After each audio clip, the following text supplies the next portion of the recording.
जय गुरु जी, शुक्राना गुरु जी, लख लख शुक्राना, अनंतम शुक्राना।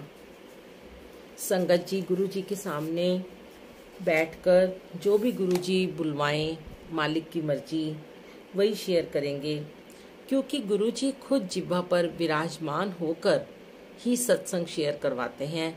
हमारी कोई औकात नहीं कि हम अपनी मर्जी से कुछ भी बोल पाएं।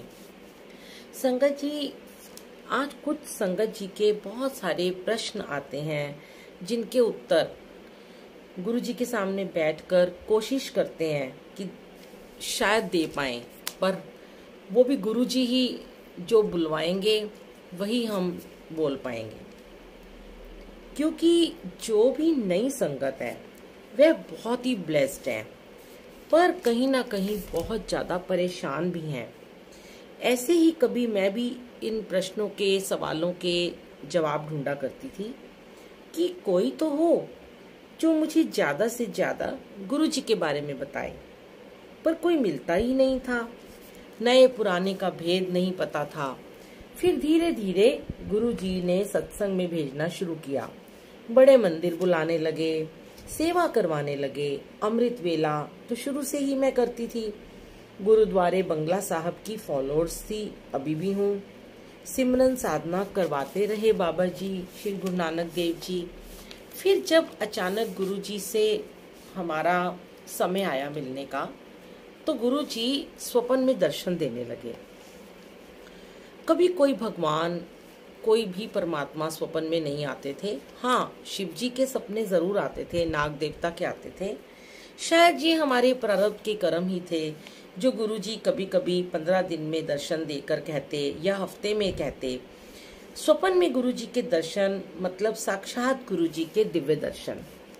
आज भी जब कंफ्यूज होती हूँ तो मालिक तुरंत दर्शन दे देते हैं, स्वप्न में आकर या अमृत वेले में। जब अकेली होती हूँ तब महसूस कराते हैं कि गद्दी पर आकर बैठ गए हैं, दुपट्टा हाथों में लिए, कभी त्रिशूल हाथों में लिए, कभी मेरे सर पर हाथ फेरते हैं, कभी मुझे कड़ाह प्रसाद गरम गरम खिलाते हैं। कितने शुक्राने करूं गुरु जी आप जी के। पर आज गुरु जी एक बात क्लियर करने को बार बार कहते हैं संगत जी।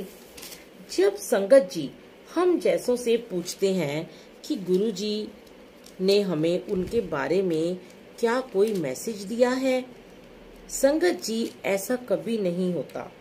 गुरु जी, आप लोग समझे इस बात को, गुरु जी ऐसा कुछ नहीं करते कि किसी को मैसेज दिया जाए। गुरु जी की सबके साथ अपनी अपनी जर्नी है।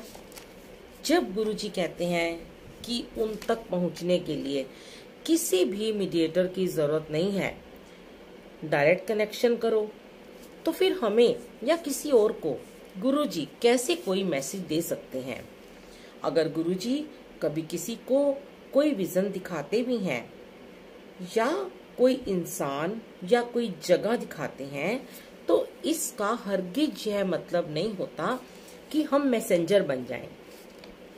हो सकता है वह मैसेज हमारे लिए हो सकता है हमारे लिए ना हो। अपने मन से पूछो कि क्या वह इंसान हमारे लिए सही है या नहीं है।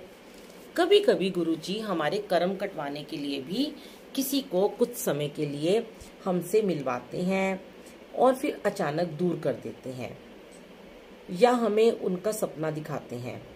यहाँ आप लोग एक बात और क्लियर करें संगत जी, कि तब हमें लगता है कि शायद वह संगत जी बहुत नेगेटिव होंगे। पर संगत जी, जब हमें कोई छोड़कर जाता है तो इसका मतलब ये बिल्कुल नहीं है कि वो नेगेटिव था इसलिए हमें छोड़कर चला गया।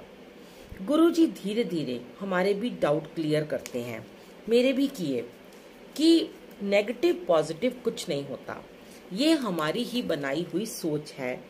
फिर गुरु जी ने बताया कि अगर नेगेटिव पॉजिटिव सोचेंगे फिर तो बड़े मंदिर में कोई नेगेटिव इंसान आ ही नहीं पाएगा। पर गुरु के दरबार में तो सबका स्वागत है। तो तुम्हारे जीवन में भी ऐसे लोग तुम्हारे कर्म कटवाने के लिए ही मैं भेजता हूँ। ऐसे लोग ही तुम्हें बहुत कुछ सिखा कर जाते हैं, पर तुम्हें लगता है वह तुम्हें दुख देकर गए या तुम्हें हर्ट किया या तुम्हारा बहुत बड़ा नुकसान करके गए हैं। ये तो हमारी लेनी देनी होती है संगत जी, प्रारब्ध के कर्म होते हैं।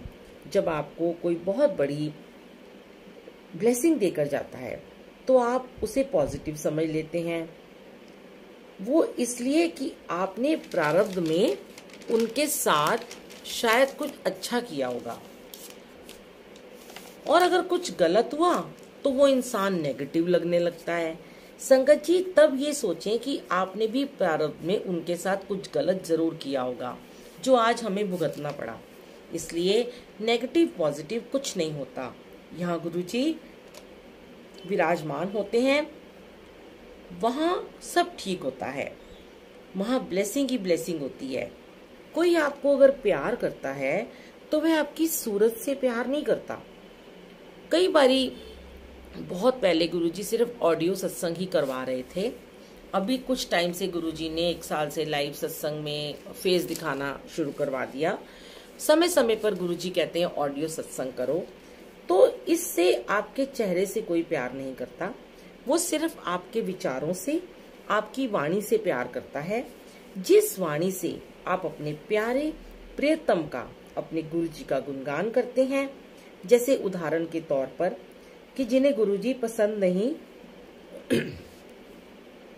जिन्हें गुरुजी की बातें, उनके सत्संग पसंद नहीं है, वो ग्रुप में या कहीं भी मीडिया में उनके लिए गलत बोलते हैं, तो हम कह देते हैं कि बड़ा ही नेगेटिव बंदा है, चलो इसको ब्लॉक कर देते हैं।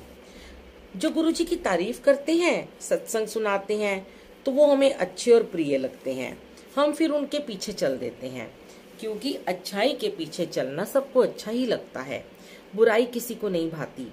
गुरु से मिलने के बाद संगत जी अपना दिमाग मत चलाओ, दिल की सुनो, रूह की पुकार, आत्मा की आवाज सुनो। वहां बैठे हैं परमात्मा, वहां बैठे हैं गुरुजी महाराज। एक और बात शेयर करनी है। कुछ लोग सोचते हैं कि मैं भी पहले ऐसा ही सोचती थी संगत जी, कि जैसे कुछ संगत को जो बहुत दुख में है, परेशान में है, बहुत परेशान है, वो अपने दुख शेयर करते हैं हमसे। तो गुरुजी कहते हैं कि सबके दुख ज्यादा मत सुना करो, पर अगर सुनते भी हो तो वो भी तुम्हें मैं ही सुनवाता हूँ, और सुनकर उसे डायरेक्ट गुरुजी से जोड़ दो। अपना एक्सपीरियंस, अपनी ब्लेसिंग्स, अपना सत्संग शेयर करो, सिर्फ और सिर्फ सत्संग शेयर करो, ना कि उसे उपाय बताने बैठ जाओ। बताना है तो सिर्फ उसे मंत्र जाप की शक्ति, लंगर प्रसाद, चाय प्रसाद, जल प्रसाद की महिमा के बारे में बताओ, बड़े मंदिर का रास्ता दिखाओ, सत्संग में जाने के लिए प्रेरित करो। खुद से मत जोड़ो, उसे गुमराह भी मत करो। तुम्हें नहीं पता ऐसा करके आप अपने कौन से कर्म बढ़ाते हो। आपकी सेवा इतनी है बस कि डायरेक्ट कनेक्शन और गुरुजी की ब्लेसिंग्स को शेयर करो। इससे हो सकता है कि उसका कुछ दुख दूर हो जाए, थोड़ा पुण्य आपको भी मिल जाए। ज्यादा लंबी बातें ना करो, ना सुनो। गुरुजी ने मुझे अब फोन उठवाना ही बंद कर दिया। पहले लोग आधा आधा 1-1 घंटा अपने दुख शेयर करते थे, अब व्हाट्सएप करते हैं तो शॉर्ट में लिखते हैं। आपको कोई अपना दुख शेयर करे तो उसे अपने गुरु पर कितना भरोसा है ये आप शेयर करो, वरना गुरुजी हर किसी को ये सेवा भी नहीं बख्शते। जब हम सेवा मांगते हैं संगत जी, तब गुरुजी हमें सेवा किसी भी रूप में देते हैं। सत्संग शेयर करने की सेवा, दरबार लगाने की सेवा, लंगर प्रसाद बनाने की सेवा, शटल सेवा, किसी को मंदिर तक ले जाने की सेवा, वो गुरुजी की मर्जी होती है किसे क्या सेवा देनी है। मैंने शुरू से ये सेवा मांगी थी गुरुजी कि मरते दम तक आपसे संगत को जोड़ती रहूं, और दरबार लगाऊं, रंगोली बनाऊं, आपकी संगत के आगे हाथ जोड़कर खड़ी रहूं। वही दे रहे हैं आज मालिक। आप जो भी मांगोगे वही देंगे। जो मांगे ठाकुर अपने ते, सोई सोई देवै, सोई सोई देवै। नानक दास मुखते जो बोले, यह हुआ सच होवै। शुक्राना मालिक, आज आप ये सत्संग शेयर करवाया आपने, उसका लख लख शुक्राना। आपके हुक्म के बिना सत्संग भी हम शेयर नहीं कर सकते। अपने कर्म कटवाने के लिए, जन्मों के प्रारब्ध के सारे कर्म कटवाने के लिए हमें आज गुरुजी मिले हैं संगत जी। उनकी कदर करें, सब्र करें, पेशेंस रखें, मांगो मत, मानो उन्हें, उनकी बातों को मानो। मीडिएटर मत बनो, मीडिएटर को मत ढूंढो, गुरु जी को सरेंडर कर दो। अपने आप को, अपनी आत्मा को परमात्मा से मिलने का समय दो, जुड़ने दो। जो सेवा मालिक बख्शे बस वही करो। गुरु जी सबका भला करेंगे, सबको ब्लेस करेंगे। नानक नाम चढ़ती कला, तेरे पाने सर्बत का भला। वाहिगुरु जी का खालसा, श्री वाहिगुरु जी की फतेह। जय गुरु जी, शुक्राना गुरु जी, अनंतम शुक्राना। आप सबको ये सत्संग पसंद आए तो आगे जरूर शेयर कीजिएगा। जय गुरु जी।